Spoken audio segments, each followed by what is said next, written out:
Ok, c'est parti.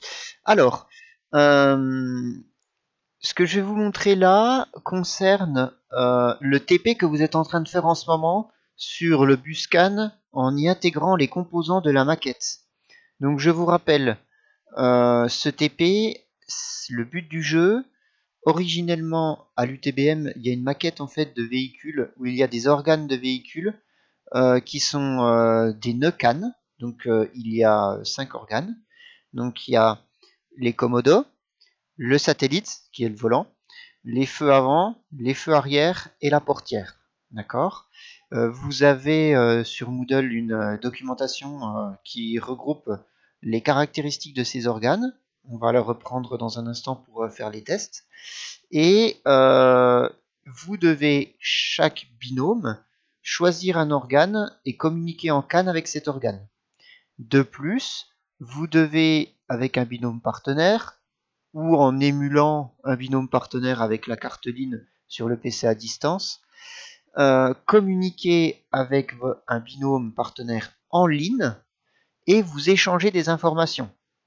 Exemple, je suis un binôme qui gère les feux avant du véhicule, je me mets en lien avec le binôme qui gère par exemple les commodos.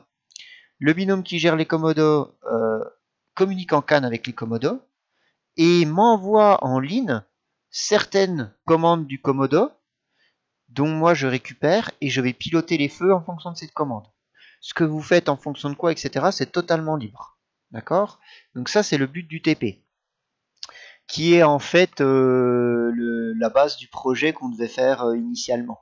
Donc là, on a construit la brique canne, on a construit la brique line dans les TP précédents. Là, vous liez la brique canne et la brique line ensemble à travers la maquette. Et puis les 3 prochains TP, enfin, donc ce TP est sur 2 séances. Hein, j'avais marqué sur une séance dans le fascicule, mais on continue ce TP cette semaine, parce que c'est vrai que ça prend un peu plus de temps que ce que j'avais prévu. Et puis les dernières séances seront réservées à la mise en place du système d'exploitation PicOS par-dessus tout ça, pour que tout ça s'harmonise. Donc en fait, on va continuer à travailler avec cette maquette jusqu'à la fin maintenant. Hein. D'accord. Ok. Et donc le problème, bien sûr, c'est qu'on n'a pas vous n'avez pas la maquette à la maison, vous avez juste le simulateur. Donc voici ce que j'ai fait. Est-ce que je passe directement? Ouais, je vais passer directement avec la webcam en plein écran. J'ai maintenant 3 cartes Cananalyzer. Donc je vous rappelle, les cartes Cananalyzer, c'est la carte noire que vous voyez ici, ok, qui me permet de pouvoir, c'est un mouchard en fait, qui me permet de visualiser les trames CAN qui passent sur le bus CAN, et aussi d'injecter des trames si je le souhaite. Ici, j'ai une deuxième carte STM32, où je vous en avais déjà montré une que j'avais programmée en ligne pour que vous puissiez simuler la présence de votre binôme en ligne. Et bien, en fait, dans cette carte, j'ai programmé toute la maquette CAN. Donc, les phares, feu avant, feu arrière, la portière, les commodos, le satellite, toutes les trames CAN sont là-dedans. Donc, en fait, c'est comme si vous aviez la maquette. Enfin, c'est comme si j'avais la maquette à la maison. Sauf bien sûr que je n'ai pas les organes réels. Donc j'ai pas les boutons pour appuyer sur le Commodo, j'ai pas les phares qui s'allument, etc. Ok, pour l'instant. Au fond, vous voyez une petite plaque LabDeck ici, là. Il y a un MCP, enfin on voit pas trop ce qu'il y a les fils. Il y a un MCP 2551 dessus, qui me permet de transformer mon CAN TX, CAN RX qui sort de lui, en CAN High, le fil bleu, CAN Low, le fil orange que vous voyez là, avec les niveaux de tension CAN qui vont bien. Et ensuite, c'est injecté ici dans le DB9, et c'est un pont de DB9 en fait, et vous voyez le câble qui part là, et bien le câble qui part là, il arrive ici, sur un deuxième CAN Analyzer, et il y a un autre câble qui part, qui arrive ici, sur un troisième CAN Analyzer. Ici, vous avez une carte DSPIC. Alors pour le moment, elle n'est pas reliée à Scan Analyzer, mais je vais le faire. Hein.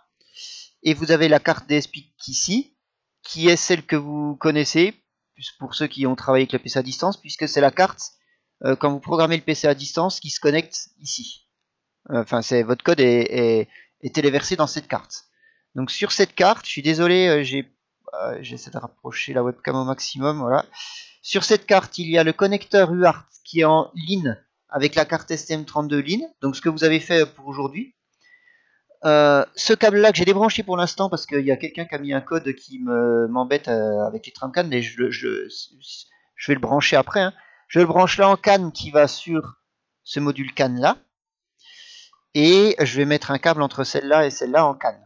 Donc il y a le bus CAN complet, où dessus il y a la carte STM32 ici avec qui est la maquette qui est connectée au nœud CAN, et une première carte DSPIC avec ce PC là, bien sûr comme je suis en train de faire la démo il a craché, hein, et une deuxième carte DSPIC, celle que vous connaissez avec le PC à distance. Donc il y aura deux PC à distance avec chacun leur carte DSPIC, leur carte CAN Analyzer, et pour un des deux PC à distance, celui que vous connaissez, il y aura en plus l'interface LIN. D'accord?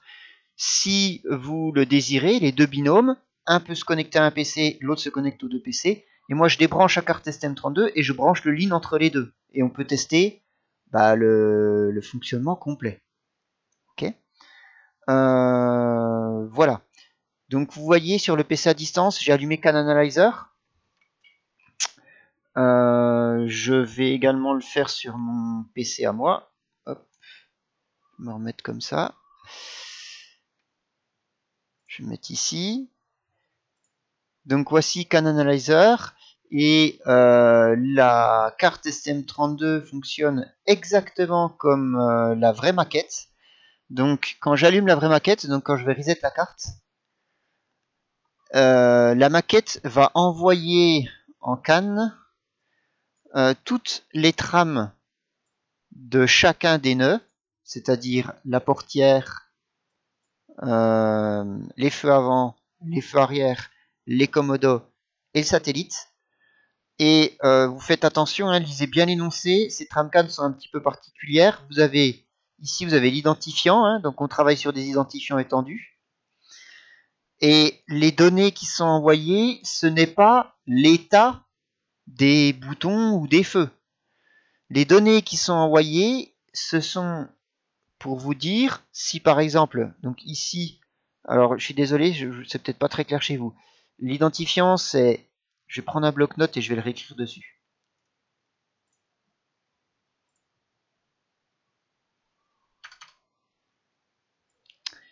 L'identifiant est 0x10 00 50 10 avec un petit x pour dire que c'est de l'étendue dans CAN Analyzer. La DLC est de 2 octets et le premier octet, data 0, j'ai 0x00 et le deuxième octet, data 1, j'ai 0x3c. Qu'est-ce que ça veut dire? Alors, pour trouver ce que ça veut dire, on va ouvrir le fascicule de TP de la maquette. Voilà, donc ça c'est celui que vous connaissez, hein, que vous avez lu. Donc on se rappelle que l'identifiant il est codé comme ça, c'est-à-dire ici le bit de poids fort, donc l'identifiant il est sur 29 bits, hein. Donc là il y en a 28, et ça en hexa 1, il faut pas voir ça comme en binaire 0001, il faut juste voir ça comme un 1. Il y a pas de, les 3 zéros ils n'existent pas, ils sont là si vous voulez. Donc ici un 1, de toute façon c'est marqué, hein, ça commence toujours par un 1. Ensuite, les XXX, il n'y a pas de signification, donc ces 4 bits là, ils ne servent à rien, donc j'ai mis, enfin, sur la maquette on voit que c'est 0. Ensuite, il y a le nœud de réception, à qui on s'adresse. Là, au début, la maquette, elle s'adresse à personne, vu que elle s'adresse à personne. Elle s'adresse à tout le monde, en fait, pas à quelqu'un en particulier, hein, on le voit. Donc, elle va renvoyer 0, 0. Ensuite, le nœud d'émission, c'est qui est-ce qui parle, c'est 50 ici. Et la fonction, c'est 10. Alors 50, on va aller voir dans un instant qui c'est. Oui, Ah, ça va mieux comme ça? Ouais. Ok, tout le monde. C'est bon là? Ok.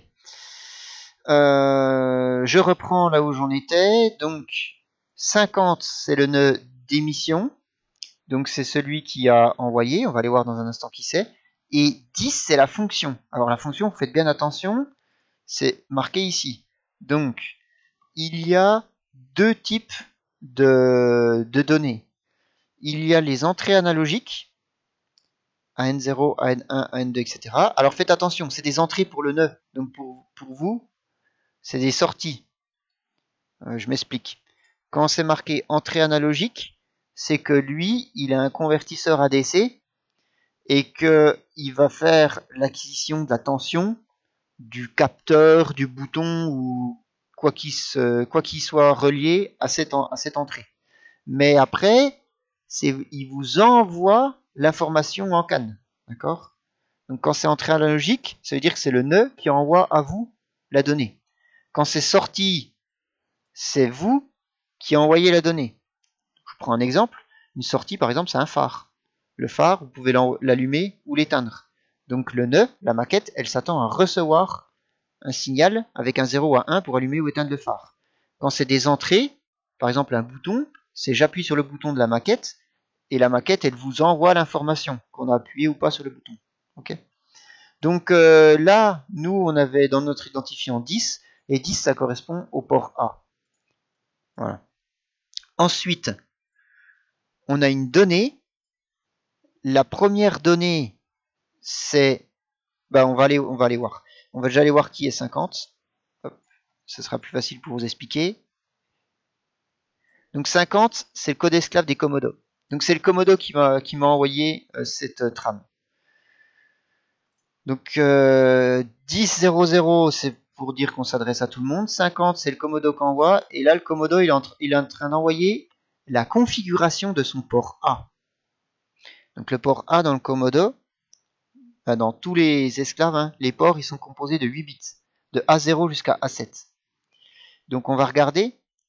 Et on remarque que ici, alors il faut faire attention, parce qu'il faut faire la différence entre D pour digital et A pour analogue. Donc quand c'est A0, en fait, c'est pas A0, c'est AN0, parce que c'est analogue. Donc il faut prendre uniquement les A avec un petit D pour digital. Et on voit qu'il y a uniquement A2, A3, A4, A5. D'accord? Et alors c'est pas précisé si c'est des entrées ou des sorties. Mais c'est pas précisé parce que l'esclave, c'est quoi? C'est un Komodo. Et sur le Komodo, il n'y a aucune sortie. Il n'y a que des boutons, en fait. Donc, c'est que des entrées. Donc, c'est uniquement la maquette qui vous envoie des informations. Si vous écrivez quelque chose là-dedans, bah, rien va ne se passer. C'est pour ça que la première donnée, ici, c'est la configuration du port A en sortie. C'est qu'est-ce que vous pouvez écrire dedans, dans quel bit vous pouvez écrire. Et là, il y a tous des zéros. Donc, de A0 jusqu'à A7, on ne peut rien écrire. D'accord? Et en entrée, il y a 3C. Alors pourquoi 3C? Si je décortique 3C en binaire, ça fait 0011, 1100. Ça, c'est A0, ça c'est A7. Je remarque qu'il y a A2, A3, donc A0, A1, A2, A3, et il y a A4, A5, A4, A5. Ces 4-là, ils sont à 1. Ça veut dire quoi? Ça veut dire que si vous demandez l'état du port A, eh bien, on va vous répondre avec un code sur 8 bits. Et dans ce code de 8 bits, seuls les bits A2, A3, A4, A5 auront du sens. Si vous regardez la valeur du bit A0, il n'aura pas de sens, si vous voulez. Voilà ce que ça veut dire. Donc, les trames qui vous sont envoyées quand on appuie sur le bouton Reset de la carte, donc toutes ces trames-là, voici comment je les décode. Donc je décode l'identifiant et après c'est la configuration. Donc ça vous aide en fait, tout ça, normalement, c'est le tableau que vous voyez là. C'est l'interprétation du tableau. Alors maintenant, vous allez me poser la question, oui, mais nous, on veut interagir avec la maquette. Donc, comment est-ce qu'on fait pour interagir? pour interagir avec la maquette, eh bien, par exemple, on prend cet exemple ici. Si je veux connaître l'état des boutons clignotant droit, clignotant gauche, clignotant repos et veilleuse, deux solutions. Première solution, j'attends qu'on appuie sur le bouton. Enfin, c'était la solution UTBM, on va dire. À l'UTBM, je me déplace vers la maquette, j'appuie sur le bouton, et lorsque j'appuie sur le bouton, eh bien, une trame va automatiquement être générée par la maquette. Il suffit, moi, de configurer mon DSPIC pour la recevoir, comme il faut, en filtrant comme il faut les identifiants. Et là, par contre, la trame, il y aura une seule donnée. Et la donnée, ça sera un code en un octet, pardon. Et dans cet octet, il y aura l'état 0, 1, 0 pour relâcher, 1 pour appuyer, de chacun des 4 éléments ici. Ok. Mais nous, deuxième solution, c'est de demander l'état. Pour demander l'état, il suffit de faire une trame de requête. D'accord? Alors malheureusement, je ne vais pas pouvoir vous faire cet exemple parce qu'avec Cananalyzer, on ne peut pas faire de trame de requête, on peut faire que des trames de données. Mais bon, c'est pas grave, vous allez le faire avec votre carte.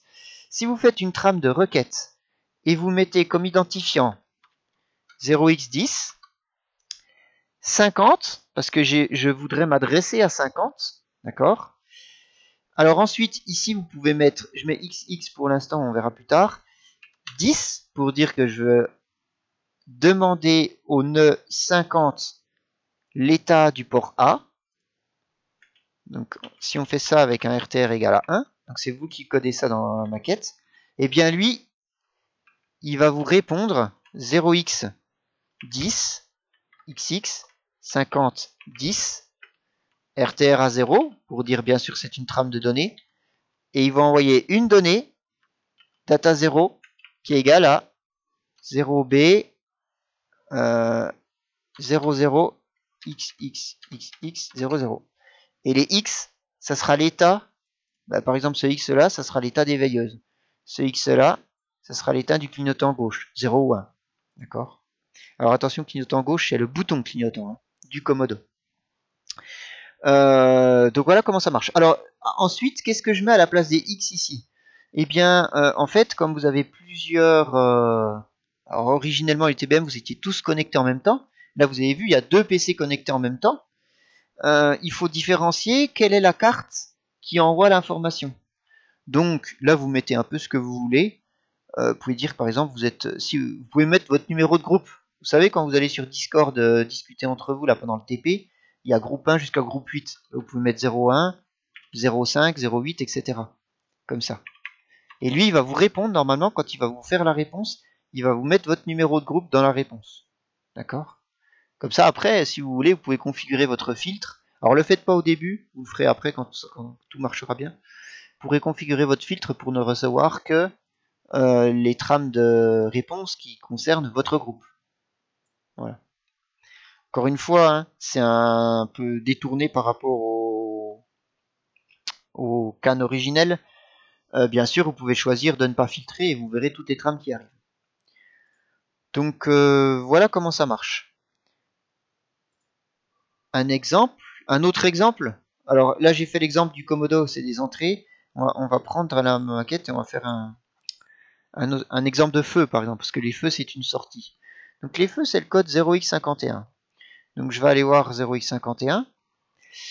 Est-ce que j'en ai un 53, 52, 54, 51 ici. Alors par exemple ici, j'ai... Pardon. Alors je le remets, 0x10, 00, 51. On va pas mettre un 0 parce qu'on le connaît déjà. On va faire un autre exemple, 11. Voilà, 11. 11, c'est le port B. Donc, et lui, il a une data de 0x42 et une deuxième data de 0x31 quand il fait la config. Allons regarder à quoi ça correspond. Donc, je suis dans le groupe des feux. Le code esclave 0x51, c'est pour le feu avant. Ok. Donc là, je sais qu'avec ça, je suis dans... C'est le feu avant qui a envoyé ça. Et il a envoyé la configuration du port B. Donc je vais regarder le port B, de B0 jusqu'à B7. Le voici. Alors, je remarque que il y a trois types de paramètres. Il y a les sorties. Hein, par exemple ici clignotant. Donc là, c'est pas compliqué. Le bit 0, si vous le mettez à 0, clignotant, il est éteint. Si vous le mettez à 1, clignotant, il s'allume. Basta. Il y a des entrées également, contrôle. Alors, qu'est-ce que c'est que les entrées contrôle? Eh bien, les entrées contrôle, ça vous renvoie l'état de ce qu'il y a juste au-dessus. Donc là, ça renvoie l'état du clignotant. Par exemple, si clignotant est à 1, vous n'allez pas lire B0 pour savoir si clignotant est à 1. Vous allez lire le contrôle, vous allez lire B1. Parce que B0, c'est une sortie, donc on ne peut pas la lire. Je vais vous faire un exemple après. Hein. Et la troisième paramètre, c'est des choses qui ne servent pas. Donc, ici, par exemple, B7, il n'est pas relié. Et B2 et B3, c'est relié pour le buscan, donc ça ne nous sert pas pour nous. Donc, ici, ce qui me sert, c'est B0, B1, B4, B5, B6. Et je remarque que B0, B4, B5 sont en sortie, et B1, B6 sont en entrée. Donc la config, ici, la config, elle est la suivante. En sortie, 0x42, ça fait 0b01000010. Et 0x31, ça fait 0b 0011 et 0001. Voilà, comme ça. Donc ici, je peux remarquer que B1, le bit 1 est ici B0, B1, B2, B3, B4, B5, B6. B6 sont en entrée. Hein, parce qu'il y a des 1 ici et ici. Et je remarque que ça correspond à mon tableau. Et ici, je remarque que B0, B4 et B5 sont en sortie. Le data 0, c'est toujours l'entrée dans la config et le data 1, c'est toujours la sortie. Et ça correspond bien à B0, B4, B5. Donc je retrouve bien ce que j'ai dans mon tableau dans la tramcan de config qui m'est envoyée. Je vous rappelle que ces tramcan là, tout au début, elles sont envoyées qu'une seule fois au démarrage de la maquette. Après, on communique comme je vous ai fait un exemple précédemment et comme on va le faire un deuxième exemple tout de suite. Ok. Mais moi, je voudrais allumer le clignotant. C'est allumer le clignotant qui m'intéresse. Donc pour allumer le clignotant, qu'est-ce que je vais faire? Eh bien, je vais faire une trame 0x10 51, puisque je m'adresse au phare avant. Ensuite, ben, allez, on va dire que je suis le groupe 01, donc je m'appelle 01, et ensuite 11. Je vais faire une trame, bien sûr, avec un RTR ici égal. Alors, si vous faites un RTR égal à 1, eh bien, il va vous renvoyer une donnée. Il va vous envoyer 0x10, 01, 51, 11, avec un RTR à 0, avec une DLC de 1, et dans data, il y aura le port B, en fait. Il y aura l'état du port B. Attention, il ne faudra pas lire B0 si vous voulez lire l'état du clignotant. Il faudra lire B1, le signal de contrôle. Petite remarque, vous remarquez qu'il y a un signal de contrôle pour le clignotant et il y a un signal de contrôle pour les veilleuses et les phares. Il n'y a pas un signal de contrôle pour la veilleuse et il n'y a pas un signal de contrôle pour le phare. Pourquoi? Parce que ceux qui ont déjà démonté des ampoules, c'est une ampoule à double filament. Et le fil de contrôle, il n'est pas capable de... Enfin, en tout cas, comme j'ai fait la maquette, il n'est pas capable de voir si c'est la veilleuse ou les phares qui sont allumés. Dès qu'il y en a un des deux ou les deux, le contrôle passe à 1. Ok? Bon, c'est pas très gênant. Hein. De toute façon, vous savez, vous, si vous avez mis 0 ou 1. Et pour le signal de code, il y a un contrôle également. Ok. Donc, si je demande une trame de requête, on me fait une trame de réponse où on m'envoie la donnée du port B. Maintenant, si moi je veux écrire dans le port B, pour aller par exemple allumer ou éteindre les clignotants, les veilleuses et les phares. Alors on va prendre exemple, on voudrait allumer clignotant. Eh bien je vais faire une trame de 0x10, 51, 01, 11, Je vais mettre un RTR égal à 0. Je vais mettre une DLC de 1. Et là, dans la data, je vais mettre le port B que je veux. Donc vous faites attention parce que ça peut toucher aux veilleuses et aux phares. Hein. Allez, on va dire que tout est éteint pour le moment. Donc je vais faire 0B, 1, 2, 3, 4, 5, 6, 7, 1. Donc je vais mettre uniquement le bit 0 à 1, ici, pour aller allumer le clignotant. Et ça par contre on peut tester. On peut tester. Donc je prends mon identifiant. J'ai dit que c'était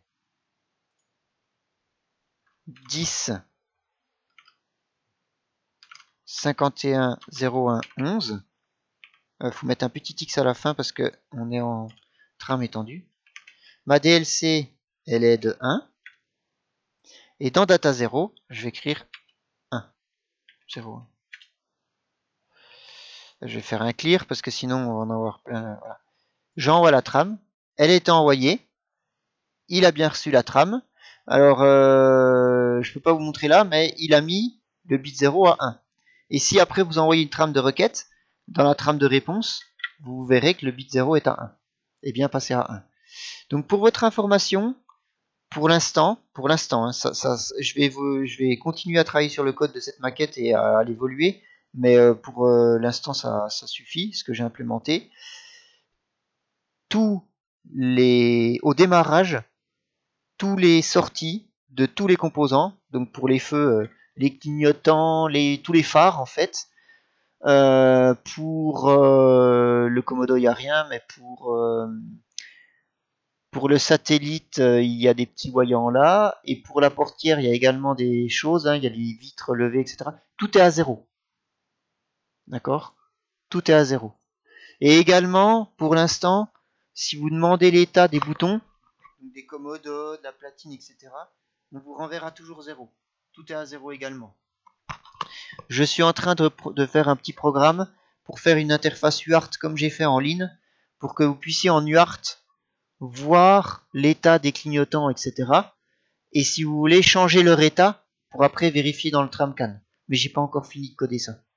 Mais bon, pour l'instant, ça marche très bien. Hein. Et bien sûr, on est d'accord que si vous changez la valeur du clignotant, après, ça change la valeur du clignotant. Donc si vous la passez à 1, elle va passer à 1, et vous pouvez demander une trame de RTR, vous le verrez à 1 par la suite. Ok? Bien sûr, ouais. Dites-moi.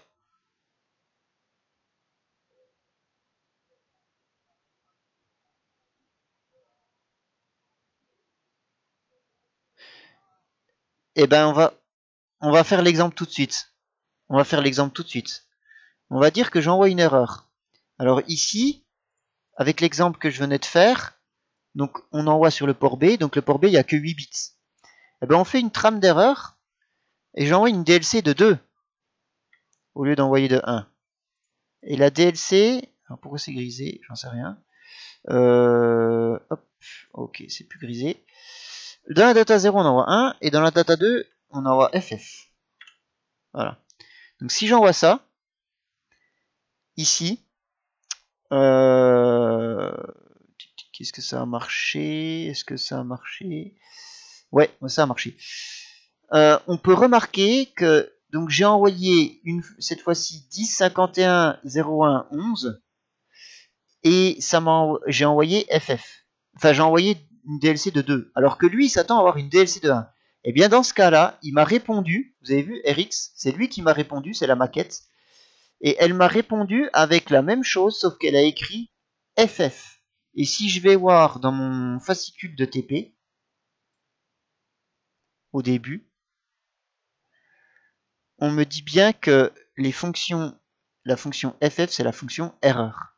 Ça veut dire que lui, c'est une trame à laquelle il ne s'attendait pas, et donc il ne l'a pas traitée. Donc là, il n'a pas allumé le clignotant.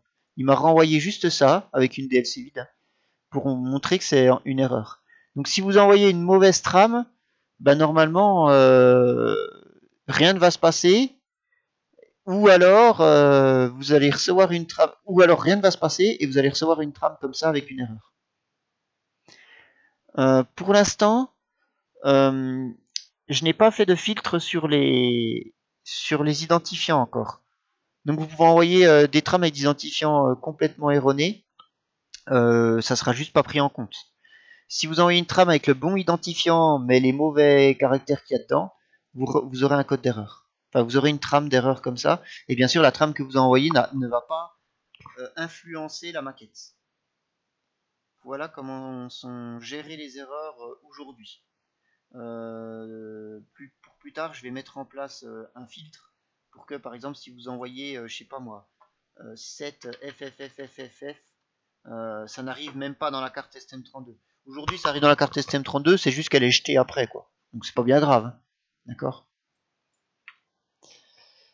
Voilà.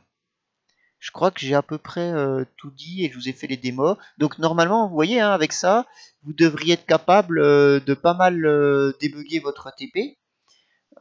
Puisque bah, les trames que vous avez envoyées à recevoir, eh bien, il suffit de pouvoir les tester avec ça. Alors petit truc quand même, c'est vrai que je vous avoue que j'ai un peu ces tableaux-là, je les ai copié-collés du TP de l'année dernière où on agissait sur la vraie carte et en fait je me suis rendu compte en le relisant que vous n'avez pas la maquette devant chez vous. Donc il y a peut-être des choses qui sont difficiles à comprendre. Donc il n'y a pas de souci, hein, vous me demandez à moi ou à Monsieur Vichard, on peut vous expliquer tout ça.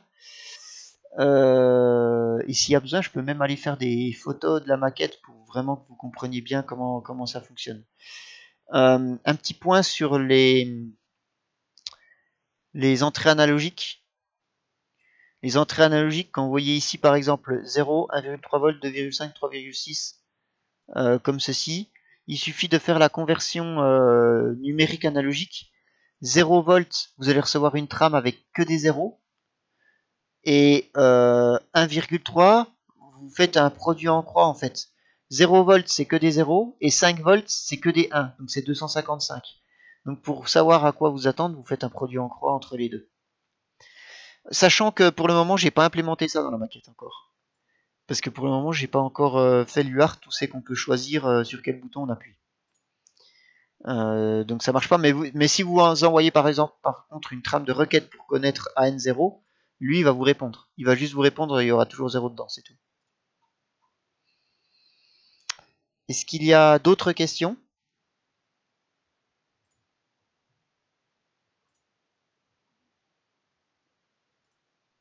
Ça va? Le gros avantage avec ma config, c'est que moi je peux continuer à bosser sur des mises à jour de la maquette et vous pouvez toujours vous connecter à distance puisque tout est connecté via le buscan en fait. Donc pour votre information, hein, là pour le moment j'ai encore la maquette ligne de brancher sur le premier PC à distance.